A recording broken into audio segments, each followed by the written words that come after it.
जनवरी, फरवरी, मार्च, अप्रैल, मई, जुलाई, सितंबर, अठंबर, नवंबर, संडे, मार्च, अप्रैल, मई, जुलाई, अक्टूबर, नवंबर, अक्टूबर।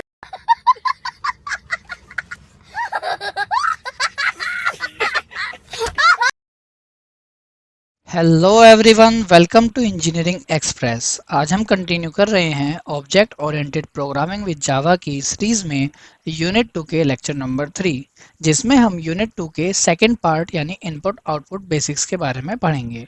आज के लेक्चर में हम कवर करेंगे कुछ टॉपिक्स जिनका नाम होगा byte stream and character stream, difference between both मतलब बाइट स्ट्रीम और कैरेक्टर स्ट्रीम के बीच में अंतर क्या है, एंड साथ ही समझेंगे कि थ्रेड क्या होती है and significance in concurrent programming. So start करते हैं अपना topic byte stream. Bite stream में देखो जो आपको वर्ड दिख रहा है स्ट्रीम, इसका क्या मतलब होता है। A stream is a flow of data that can be read और रिटर्न। स्ट्रीम एक डेटा का फ्लो होता है जिसे या तो आप लिख सकते हो या आप उसे पढ़ सकते हो। नाउ बाइट का क्या मतलब है। यहाँ पे बाइट का मतलब जो डेटा आप पढ़ रहे हो या लिख रहे हो उसमें सिर्फ या तो एक बाइट आप लिख सको या एक बाइट आप पढ़ सको।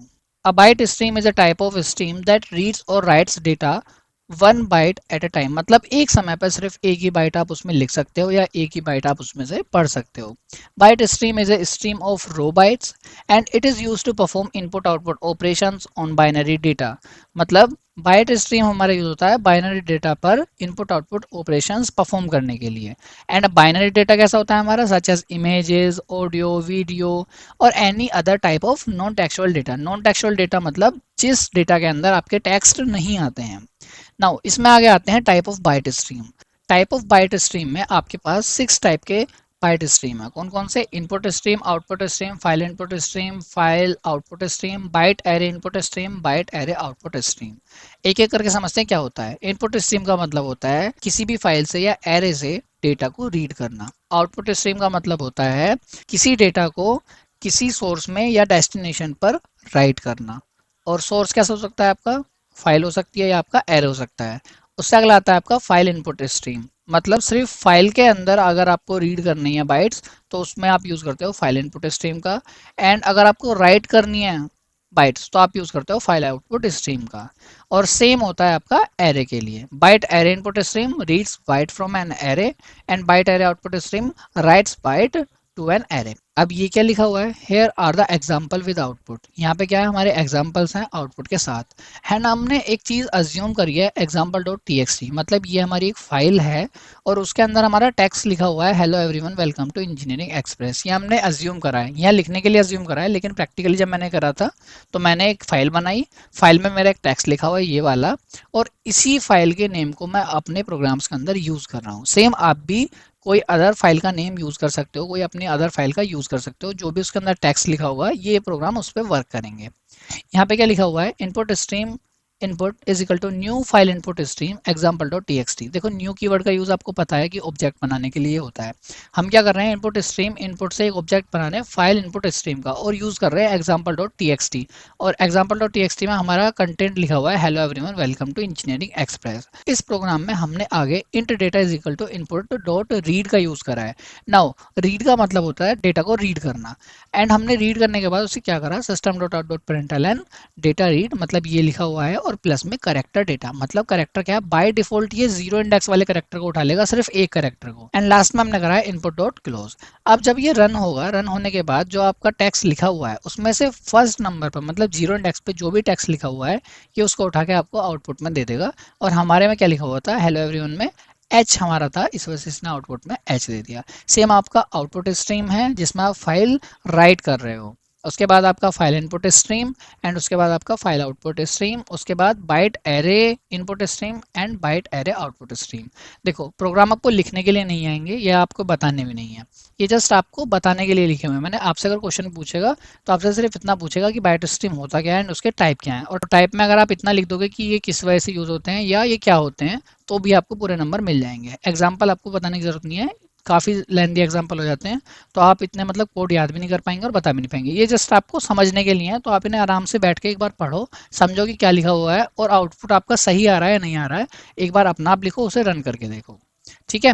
इसके बाद आता है इसमें character stream. A character stream is a type of stream that reads और write data one character at a time. जैसे वो एक बाइट को सिर्फ रीड कर रहा था या राइट कर रहा था, सेम यहाँ पर करेक्टर स्ट्रीम में हमारा एक करेक्टर या तो रीड होगा या राइट होगा। Character streams are used to perform input output operation for textual data. देखो, अगर मैं आपसे डिफरेंस की बात करूँ ना, तो दो डिफरेंस आपको अभी समझ में आ गए होंगे कि कौन कौन से होते हैं। पहला कौन सा, कि ये करेक्टर पे काम करता है और आपका बाइट स्ट्रीम आपके बाइट पे काम करता है। दूसरा, वो टेक्सचुअल डेटा पे काम नहीं करता है और ये टेक्सचुअल डेटा पे काम करता है। वो बाइनरी पे करता है, ये बाइनरी पे नहीं करता है। तो ये चीज़ आपको अभी से समझनी है। इससे आगे आते हैं आपके type of character stream. Type of character stream में क्या है, file reader, file writer, string reader, string writer. अब फाइल रीडर का क्या मतलब है, reads character from A file, मतलब एक फाइल में से रीड करेगा करेक्टर को। ठीक है। फाइल राइटर, राइट करेगा एक करेक्टर को एक फाइल के अंदर। स्ट्रिंग रीडर, स्ट्रिंग रीडर देखो ऊपर वाला तो क्या था आपका फाइल वाला, और यहाँ क्या आपका स्ट्रिंग वाला। Reads character from a string, मतलब अब स्ट्रिंग के अंदर से अगर तुम्हें डाटा को रीड करना है तो तुम किसका यूज करोगे, स्ट्रिंग रीडर का। एंड स्ट्रिंग राइटर, किसी स्ट्रिंग के अंदर अगर आपको डाटा लिखना है तो आप यूज करोगे स्ट्रिंग राइटर का। तो writes character to a string. Again आपने एक फाइल अज्यूम करी है, वही example.txt, एंड कंटेन क्या कर रहा है वो, hello everyone welcome to engineering express. Now यहाँ पे भी हमारा क्या है, हमने छोटे छोटे एग्जांपल दिए हैं, इनके बारे में भी आपको ऐसे लिखना नहीं है, बताना नहीं है, जस्ट इससे भी आप एक बार पढ़ो कि क्या हुआ है, एक बार अपने आप लिखो।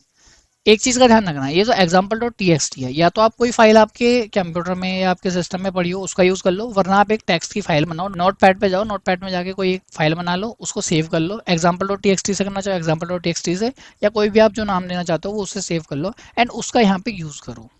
एंड जो प्रोग्राम्स यहाँ पे लिखे हैं, छोटे छोटे प्रोग्राम्स को भी एक बार, अगर आपके पास टाइम है, अगर आप एंड टाइम पे तैयारी कर रहे हो तो इन्हें जस्ट एक बार रीड करो, समझो कि हाँ ठीक है ये ऐसे काम कर रहा है।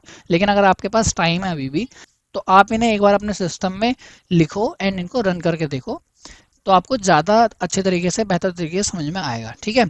एंड देखो जैसे यहाँ पे लिखा हुआ है, हमने क्या करा, file reader, reader is equal to new file reader example.txt, मतलब हमने फाइल रीडर से एक न्यू ऑब्जेक्ट बनाया, कौन सा, फाइल रीडर, एंड हमने यूज क्या करा है, यही वाला example.txt का, जिसमें हमारा कंटेंट लिखा हुआ है ये सब। क्या करा हमने, int data reader dot read, अब हमने रीड करा है डेटा को, and system dot out dot println data read and character data, same हमने करेक्टर डेटा का यूज करा है, एंड क्या हुआ है हमारा, एच यहाँ पे फिर से आ गया। The output is the first character of the file example.txt which is h. The read method reads a single character from the file and the char cast convert the integer value to a character। थोड़ी थोड़ी इनकी explanation भी नीचे लिखी है, उसे भी एक बार आप पढ़ लोगे तो आपको समझ में आ जाएगा। ये आपका फाइल राइटर है और नीचे थोड़ा सा इसे यहाँ पे डिफाइन करा है। उसके बाद आपका स्ट्रिंग रीडर, उसका भी आपको छोटा सा प्रोग्राम और यहाँ पे नीचे डिफाइन करा हुआ है, एंड स्ट्रिंग राइटर, तो इनको आप एक बार देख लोगे। इसके बाद आता है आपके buffer reader and buffer writer, not so important topic, but एक बार आप पढ़ना चाहो तो पढ़ सकते हो। आगे आता है आपका difference between byte stream and character stream. Most important question है, बिल्कुल इसे ध्यान से समझ लो, ध्यान से पढ़ लो। देखो दो तीन डिफरेंस तो मैंने आपको ऊपर ही बताए थे, वो डिफरेंस भी आप लिखोगे तो भी आपको समझ में आ जाएगा क्या डिफरेंस है। बाकी यहाँ पे लिखा हुआ है, इसे समझने की कोशिश करो क्या क्या लिखा हुआ है। Byte stream reads and right data in bytes, एक बाइट्स में लिखता है। अब बाइट का क्या मतलब है, 8 बिट यानी बाइनरी डेटा। एक बाइट में हमारा 8 बिट होते हैं, तो क्या करता है, सिर्फ इतना ही एक बाइट ही लिखता है। And character stream reads and rights data in character 16 bit Unicode characters, ये क्या करता है हमारा, ये 16 बिट पे काम करता है। Second, byte stream is used to reading writing primitive data type, कैसे डेटा, इंट डेटा हो गया, फ्लोट हो गया, डबल हो गया, एटसेट्रा। एंड हमारा character streams is use for reading and writing text data like string characters. Now it is suitable for binary data like images, audio and video, ये हमारा क्या है, बाइनरी डेटा के लिए सुटेबल है। और ये हमारा किस चीज़ के लिए होगा, करेक्टर डेटा के लिए सुटेबल होगा। ठीक है। जैसे कि क्या लिखा हुआ है, XML, JSON। अगला क्या है, generally faster than character stream, generally slower then byte stream. Buffering is not automatic, buffering is automatic. It does not skip white space character. White space character से क्या मतलब होता है, देखो जैसे ये करेक्टर होते हैं ना, ये वाले WHAT, ये कितने हो गए, 4 हो गए, और यहाँ पे एक स्पेस है तो ये इसको भी काउंट करता है। ठीक है। तो ये क्या होगा, 1 2 3 4 5 6 7, यानी इस तक आपके 7 यहाँ पे ये करेक्टर्स को या बाइट्स को ये लेगा, मतलब ये इसको भी इंक्लूड करता है वाइट स्पेस को। लेकिन ये क्या करता है, ये skip white space character by default. मतलब अगर मैं आपसे कहूँ कि व्हाट और इस तक के बीच में कितने आपके करेक्टर आ रहे हैं, तो आप क्या बताओगे 1 2 3 4 5 एंड 6, मतलब ये वाइट स्पेस यानी इस वाली स्पेस को ये काउंट नहीं करेगा। एंड दो डिफरेंस मैंने आपको पहले ही बता दिए थे, वो भी आप इसमें इंक्लूड कर सकते हो। अगर आप 5 भी लिखोगे इस क्वेश्चन को आने पे तो भी आपको पूरे नंबर मिल जाएंगे, लेकिन कोशिश करना अगर आपका 7 नंबर में क्वेश्चन है तो आप 7 डिफरेंस तो कम से कम लिखो। ओके, दो मैंने आपको बता दिए, 6 यहाँ पे लिखे हुए हैं। अगर आपको कोई सा लग रहा है कि ये वाला याद नहीं होगा तो कोई सा एक छोड़ देना, बाकी आप उसमें से लिख सकते हो। ओके, अब बात करते हैं थ्रेड की। What is thread in Java? A thread is a small program that runs within a large program. Thread जो होते हैं वो हमारा एक स्मॉल प्रोग्राम होता है जो कि एक हमारे बड़े प्रोग्राम में चलता है। It's like a mini program within a program. ये एक छोटा प्रोग्राम होता है एक बड़े प्रोग्राम के अंदर। Thread is use to perform multiple task at the same time. Thread जो होता है हमारा यूज होता है काफ़ी ज़्यादा मल्टीपल टास्क को एक टाइम पर पूरा करने के लिए। इतना तो लिखना है आपको थ्रेड के बारे में। और थ्रेड के बाद ही आपका आता है significance in the concurrent programming. इसका क्वेश्चन आपसे पूछ सकता है what do you understand by thread, explain the significance in concurrent programming. ये आपका क्वेश्चन पूछा जाएगा। तो आपको सबसे पहले थ्रेड के बारे में बताना है। थ्रेड के बारे में आप ये 3 पॉइंट लिख दो, काफ़ी है, समझ जाएगी थ्रेड क्या होता है, आपको पता है कि थ्रेड क्या है। एग्जामिनर समझ जाएगा कि आपको पता है कि थ्रेड क्या होता है। नाउ सिग्निफिकेंस इन कॉन्करेंट प्रोग्रामिंग मतलब थ्रेड का यूज़ क्या है एक तरह से प्रोग्रामिंग के अंदर। तो इसके अंदर आपके 5 पॉइंट हैं, मैं एक एक आपको समझाता हूँ क्या मतलब है। Multiple task to run simultaneously. आप हेडिंग पढ़कर ही समझ जाओगे क्या लिखा हुआ है इसके अंदर। इसके अंदर क्या लिखा हुआ है, threads enable your programs to perform multiple task at the same time. Threads enable कर देते हैं आपके प्रोग्राम को मल्टीपल टास्क परफॉर्म करने के लिए एक टाइम पर। एंड ये इंप्रूव कर देता है एफिशिएंसी को।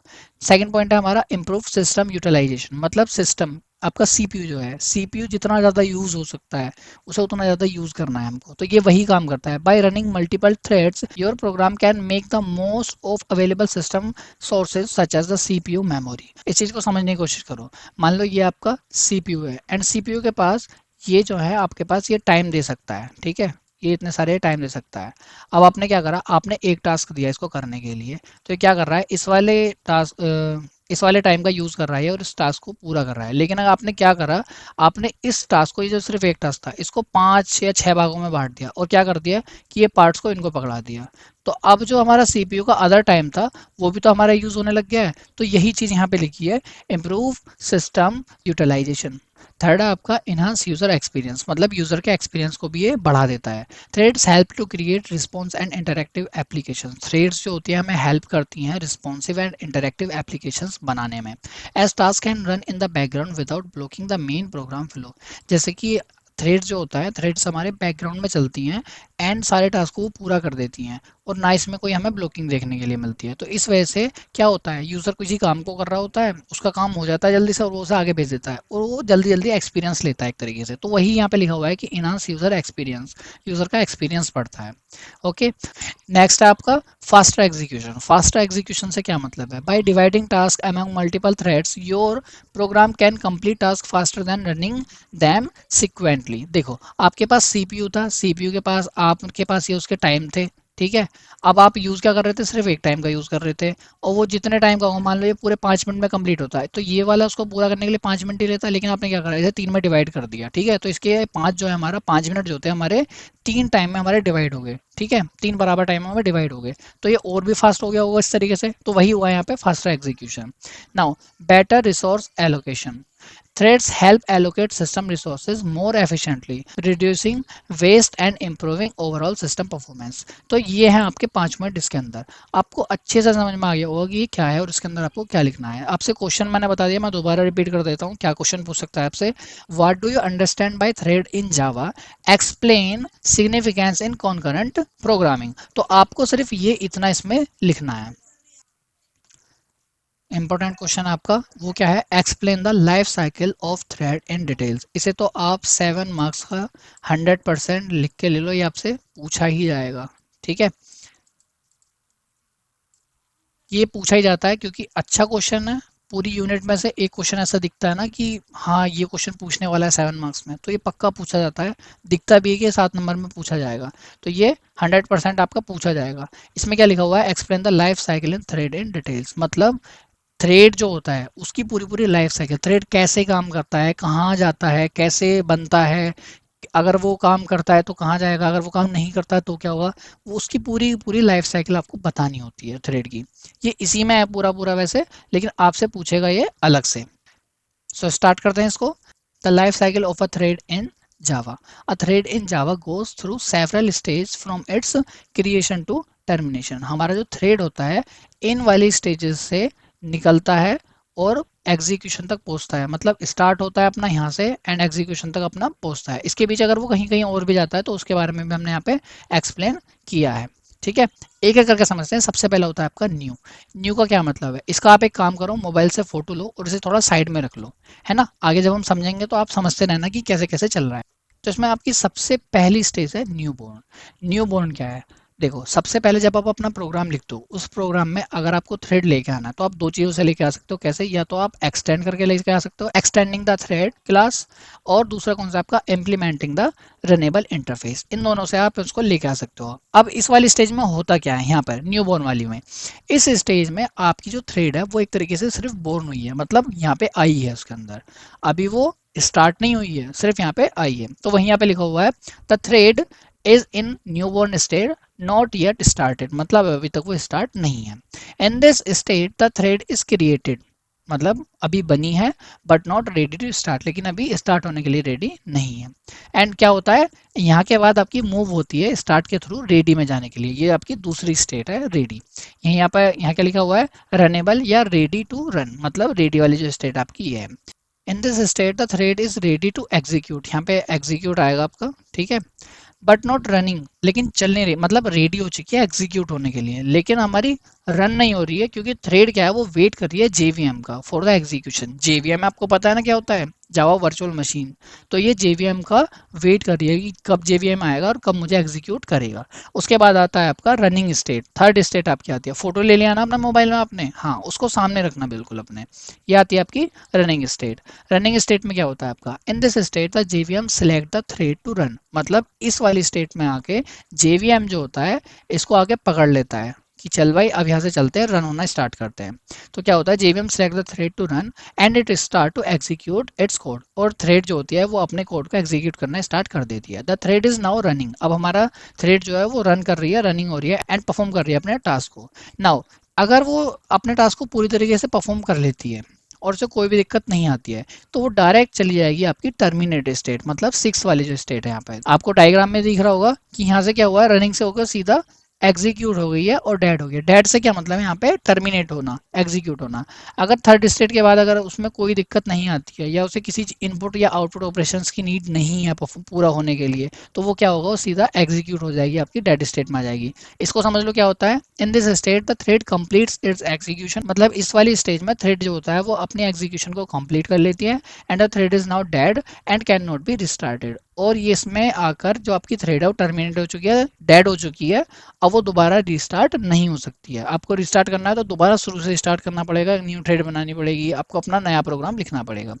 नाउ अगर बीच में आपको नीड पड़ जाती है किसी चीज़ की, जैसे कि आपने कोई थ्रेड बनाई, आपने कोई प्रोग्राम बनाया और उसमें आपने डाल दिया कि भाई यूज़र की तरफ से हमें डेटा आएगा, तो प्रोग्राम क्या करेगा, जहाँ तक आपका यूज़र का प्रोग्राम लेने वाली चीज़ें हैं, जहाँ लिखा हुआ है वो कोड, वहाँ तक वो एग्जीक्यूट होगा एंड यूज़र के पास पहुँच जाएगा। मतलब सर आप इसमें अपना डेटा डालिए जो आपको डालना है, यूज़र इनपुट डालिए। देखो जो जेवीएम है वो ऐसा तो है नहीं कि जेवीएम लेके बैठा रहेगा उसे कि कब भाई साहब इनपुट आएगा, कब हमारा आउटपुट जाएगा, तब मैं कुछ काम करूंगा। वो क्या करेगा, वो दूसरे किसी प्रोग्राम को पकड़ लेगा इतने, एज लाइक सीपीयू, जैसे कि आपका ऑपरेटिंग सिस्टम में आपने पढ़ा होगा, सेम यहाँ पे होता है।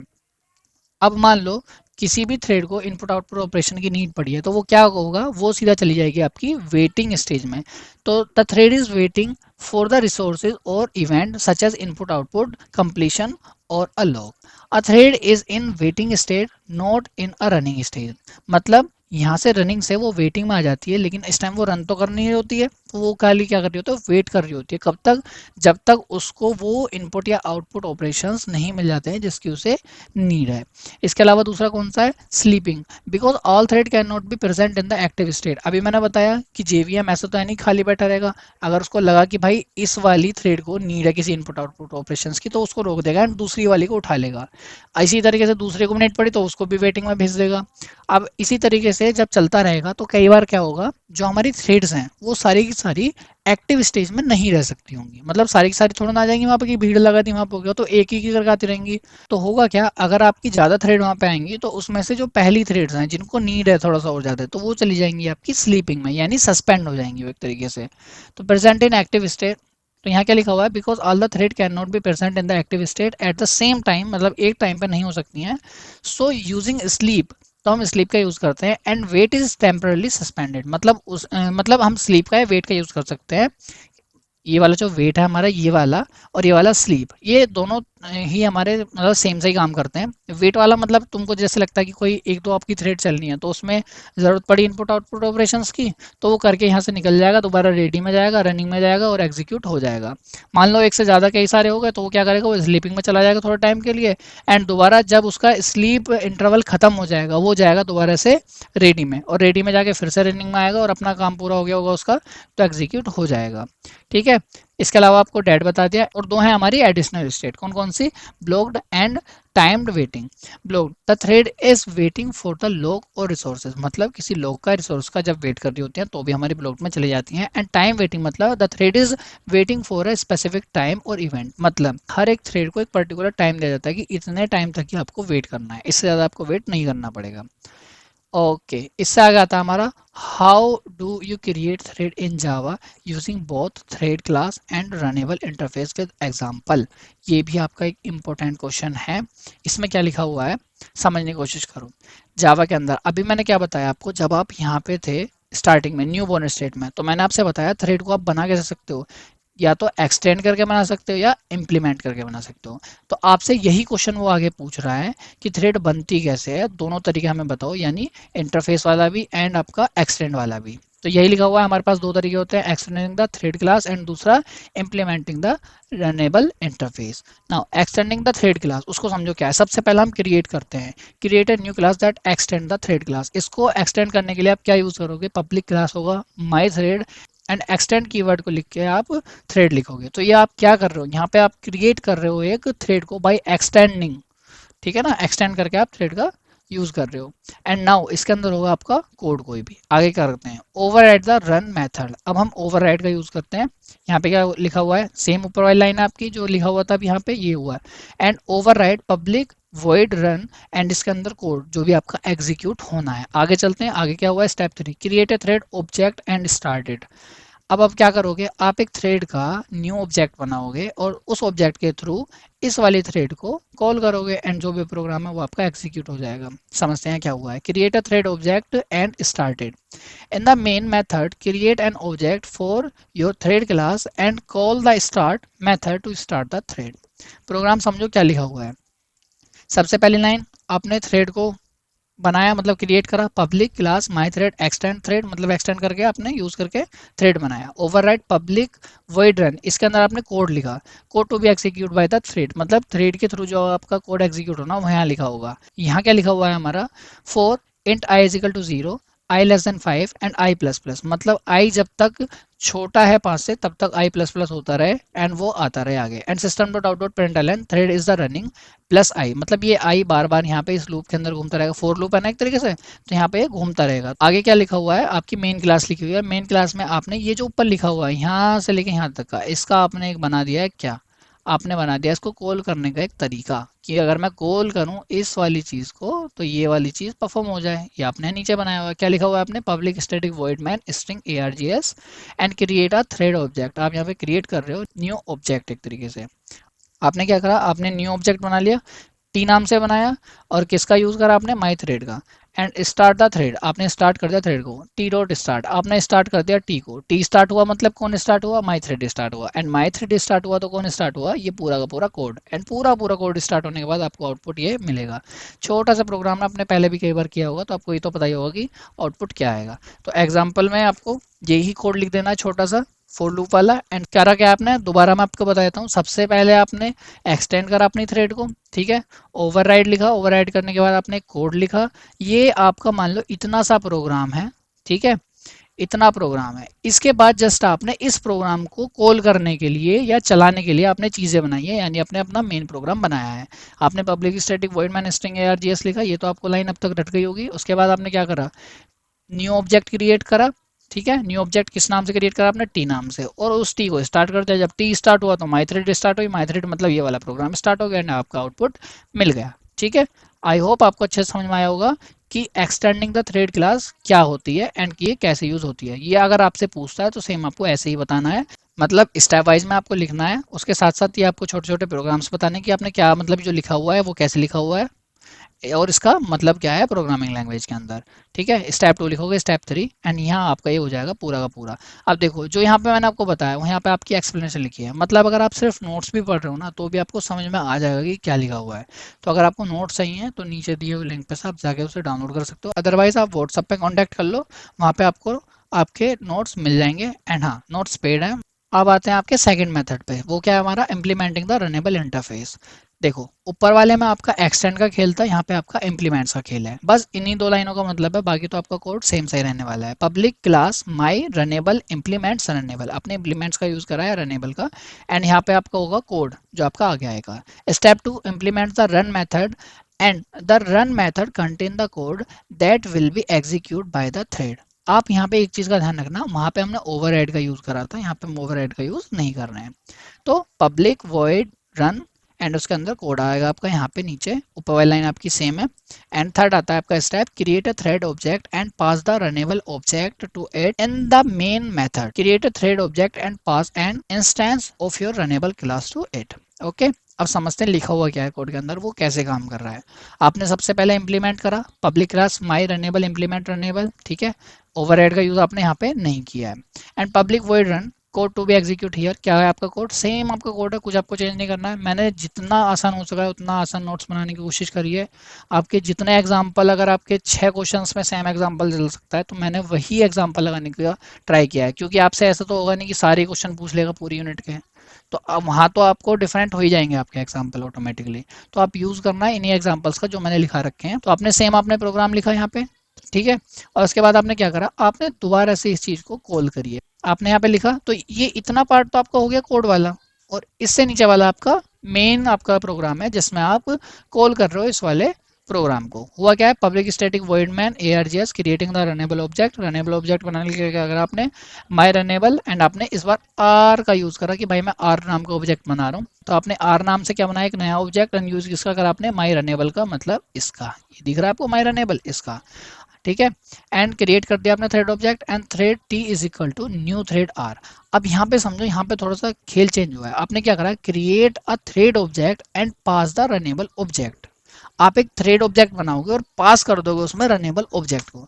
आपने क्या बनाया, थ्रेड बनाया t and is equal to new thread r. आपने क्या करा, न्यू बनाया एंड थ्रेड के अंदर आपने क्या पास कर दिया, आर। अब आर क्या है, आर है आपका ये यहाँ पे, ठीक है, ये काम काय के साथ कर रहा है, थ्रेड के साथ। And start the thread, and start क्या करा आपने, अगेन आपने टी को स्टार्ट करा।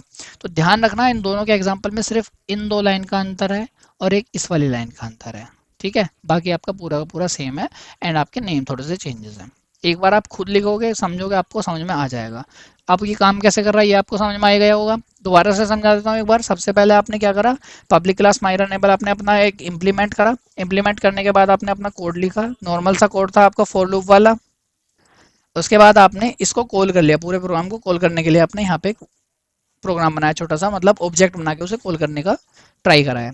इसमें क्या करा है आपने, आपने क्रिएट करा, पहले क्रिएट क्या करा, ऑब्जेक्ट क्रिएट करा, एंड उस ऑब्जेक्ट को क्रिएट करने के बाद आपने एक थ्रेड बनाया एंड थ्रेड का भी ऑब्जेक्ट बना के आपने उस रनेबल को, मतलब क्रिएट अ थ्रेड ऑब्जेक्ट, मतलब आपने एक थ्रेड ऑब्जेक्ट बनाया और उसको पास कर दिया रनेबल ऑब्जेक्ट, मतलब रनेबल ऑब्जेक्ट आपका ये वाला यानी आर को, और स्टार्ट कर दिया थ्रेड को। तो आपको होगा क्या, जैसे ही आपका स्टार्ट होगा थ्रेड, वो क्या करेगा, आर को कॉल करेगा, और आर किसको कॉल करेगा, माई रनेबल को, और माई रनेबल के अंदर आपका पूरा पूरा प्रोग्राम है, एंड प्रोग्राम का आउटपुट आपके सामने है।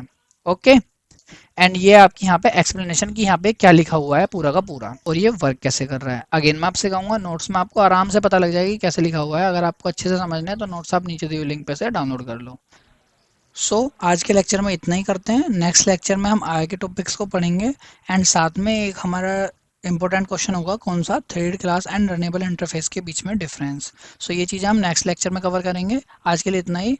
एंड जो भी मैंने पढ़ाया है आज के लेक्चर में, इसको प्लीज़ एक बार ट्राई करना, अगर आपके पास टाइम है तो सभी एग्जाम्पल्स के अंदर जितने भी प्रोग्राम्स हैं उनको लिखना, उनको रन करके देखना, एंड जो भी आपके आउटपुट आते हैं या कुछ आपको दिक्कत आती है आउटपुट में, तो उनको कमेंट बॉक्स में लिखना, हम आपको सॉल्यूशन देंगे। एंड नोट्स अगर आपको चाहिए तो आप डायरेक्टली हमसे कांटेक्ट कर सकते हो हमारे व्हाट्सएप के थ्रू, या आप नीचे दिए हुए लिंक पे क्लिक करके अपने नोट्स भी ले सकते हो डायरेक्ट।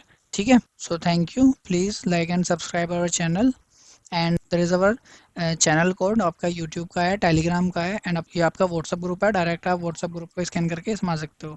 ठीक है, अगर आपको लेक्चर समझ में आते हैं तो please like and subscribe our channel and press the bell icon, आपको सबसे पहले नोटिफिकेशन मिल जाएंगे हमारे न्यू वीडियोज़ की। Thank you.